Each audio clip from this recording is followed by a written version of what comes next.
देखो बच्चों, ये हाईली इम्पॉर्टेंट क्वेश्चन है क्योंकि इसमें इलेक्ट्रोस्टैटिक्स को कंबाइन कराया गया है लॉज ऑफ मोशन से, ठीक है, जिसमें टेंशन आपको कैलकुलेट करना है। तो इसको आप थोड़ा ध्यान से देखना।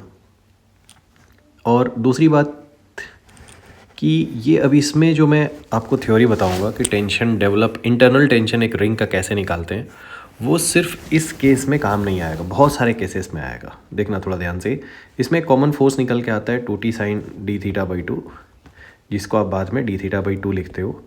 यही फोर्स अलग अलग केसेस में अलग अलग फोर्सेस से बैलेंस होता है। एक्सटर्नल रेडियली आउटवर्ड फोर्सेस से बैलेंस होता है। कभी ये सेंट्रीफ्यूगल फोर्स से बैलेंस हो जाएगा, जिसको आप D M omega square R भी लिख सकते हो।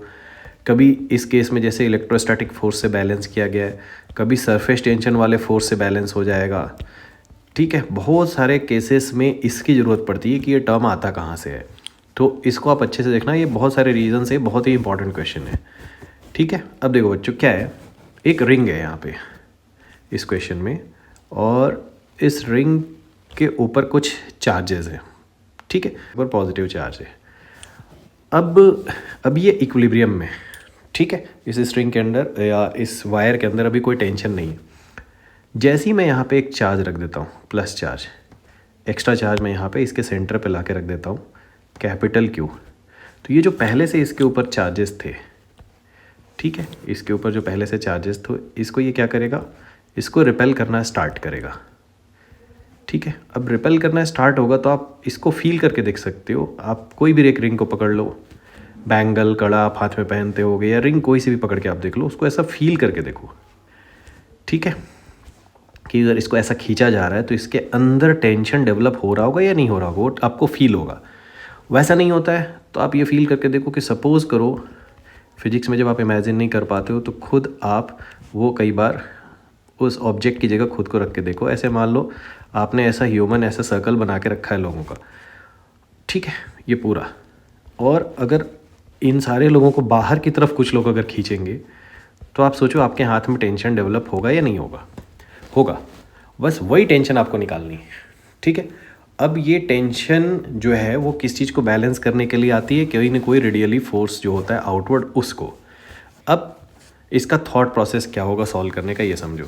अगर मुझे किसी भी चीज़ का रिंग के अंदर का टेंशन निकालना है, इंटरनल फोर्स है वो, तो जब तक इस रिंग को मैं एज अ होल लेता रहूँगा, एज अ होल एक सब्सटेंस देखूँगा, तब तक मुझे इसके अंदर का टेंशन मिलेगा नहीं।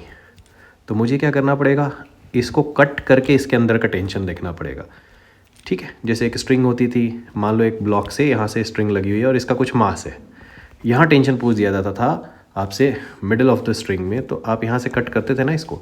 जब आप इसको कट करोगे तभी इसके अंदर का टेंशन आप कैलकुलेट कर पाओगे, ठीक है।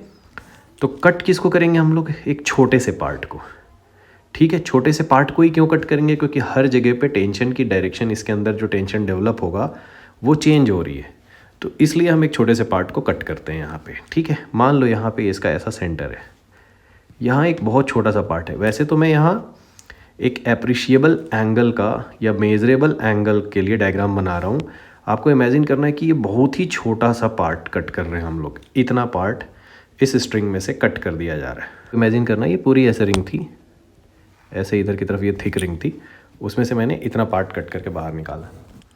तो क्या होगा, इसका सपोज़ ये पार्ट ए है, इसके इधर बी है और लेफ़्ट साइड में सी है। तो ए को जो बी है ना, वो क्या करेगा, इधर की तरफ खींच रहा होगा, टेंशन ऐसे ही तो डेवलप हो रही इसमें टेंसाइल, और ये इधर की तरफ ऐसा खींच रहा होगा।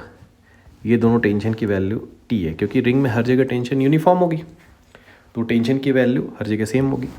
ये एंगल मैंने लिया है डी थीटा, ये एंगल आपका डी थीटा था, तो इसका हाफ एंगल ये वाला है डी थीटा अपॉन 2। सो ऑल्टरनेट एंगल से ये वाला एंगल भी है डी थीटा बाई 2। नाउ ये रेडियल डायरेक्शन है, ये टेंजेंशियल है, तो ये वाला एंगल आएगा 90 माइनस डी थीटा बाई 2। अब अगेन ये वाला आ जाएगा डी थीटा बाई 2, क्योंकि इसका और इसका सम भी कितना है, 90 डिग्री। तो ये आपको थोड़ा सा ध्यान रखना है। अब इस एंगल से क्या होगा, इस टी के दो कंपोनेंट मिलेंगे आपको।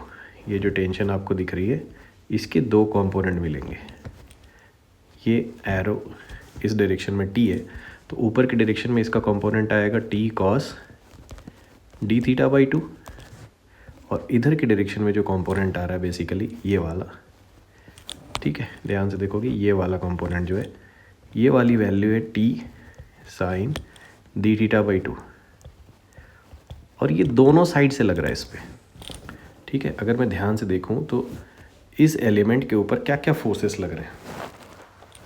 पहले तो आपने एक यहाँ चार्ज ला के रखा है, इसी कारण ये टेंशन डेवलप हो रही है, ठीक है। तो अब इस पूरे को मैं थोड़ा सा क्लियर बना रहा हूँ कि अगर ये छोटा सा पार्ट है मेरा, तो इस पर इधर T sine D theta by 2 लग रहा है, और इधर की तरफ भी ऐसा ही एक टेंशन लगेगा T sine D theta by 2।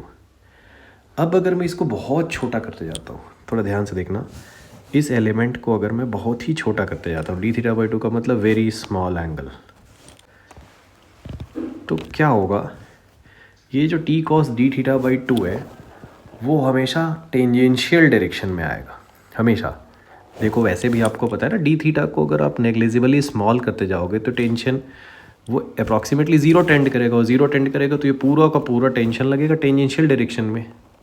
मतलब क्या हुआ कि ये वाला जो कंपोनेंट है ये आएगा टेंजेंशियल डायरेक्शन में, और ये वाला आ जाएगा आपका रेडियल डायरेक्शन में, ठीक है, क्योंकि इसका रेडियल डायरेक्शन के साथ ही एंगल बन रहा है डी थीटा बाई 2। तो उसको अगर आप स्मॉल करते जाओगे, वेरी स्मॉल, तो ऐसा कुछ होगा। ये बहुत ही छोटा सा अगर एलिमेंट है, ठीक है, यहाँ पे एक छोटा सा एलिमेंट लेना है, तो उसके लिए ये जो फोर्सेस आपने शो किए, सॉरी,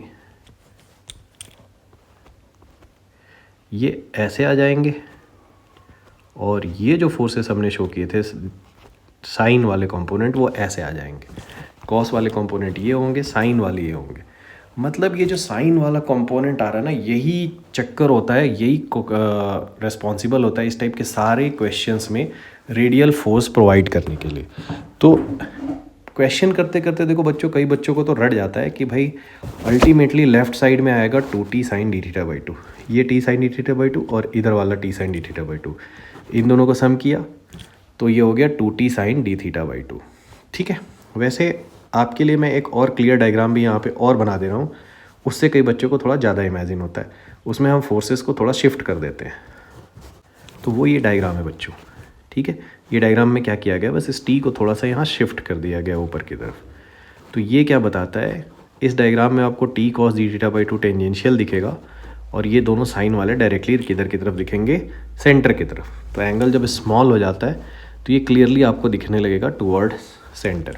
अल्टीमेटली मुझे क्या मिला, अल्टीमेटली मुझे ये मिला कि ये जो फोर्स लग रहे 2t sign D theta by 2, यही डेवलप हुआ है किसी न किसी फोर्स को बैलेंस करने के लिए, और वो अलग अलग क्वेश्चन में अलग अलग हो सकता है। फिलहाल इस क्वेश्चन में यहाँ पे ये बैलेंस होगा इलेक्ट्रोस्टैटिक फोर्स से, बाहर की तरफ जो फोर्स लग रहा है वो होगा K Q Q upon R square, K Q one Q two upon R square. Q जो यहाँ चार्ज रखा हुआ है, डी क्यू इस छोटे से एलिमेंट के ऊपर जो चार्ज है।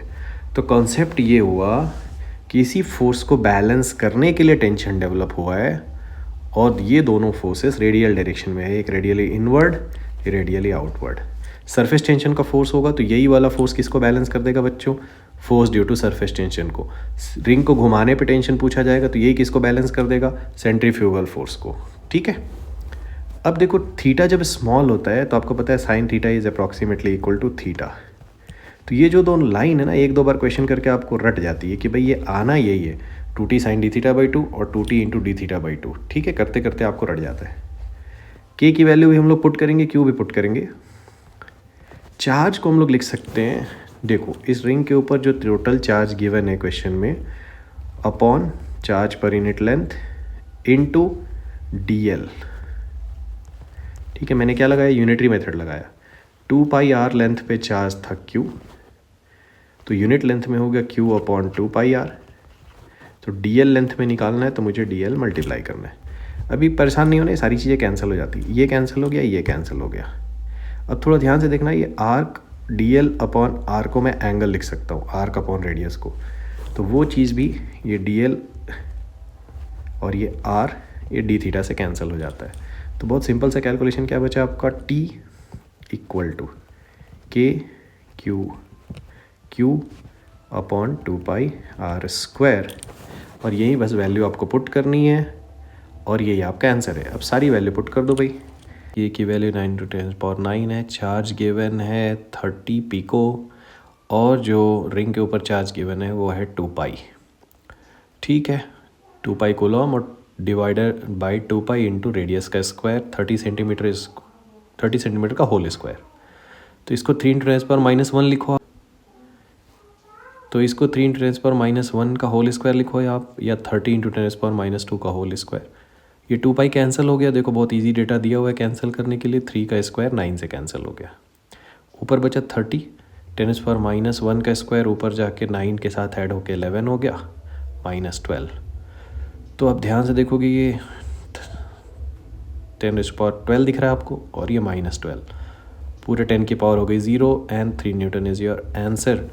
तो बच्चों इसमें ध्यान क्या रखना है कि इस टाइप के जितने भी क्वेश्चन है जब रिंग के अंदर का टेंशन डेवलप पूछा जाता है तो ये जो पूरा प्रोसेस आपने किया है ये हर बार होता है। ठीक है, तो 1-2 बार आप प्रैक्टिस करोगे तो आपको ये चीज़ें याद हो जाएगी, कई बच्चों को याद भी होगी। ठीक है, तो अल्टीमेटली एक फोर्स आता है 2t sin d θ/2, यही कहीं ना कहीं रेडियली आउटवर्ड वाले फोर्स से बैलेंस होता है जो कि यहाँ पे चार्ज के कारण डेवलप हो रहा है, इलेक्ट्रोस्टैटिक फोर्स से बैलेंस हो रहा है।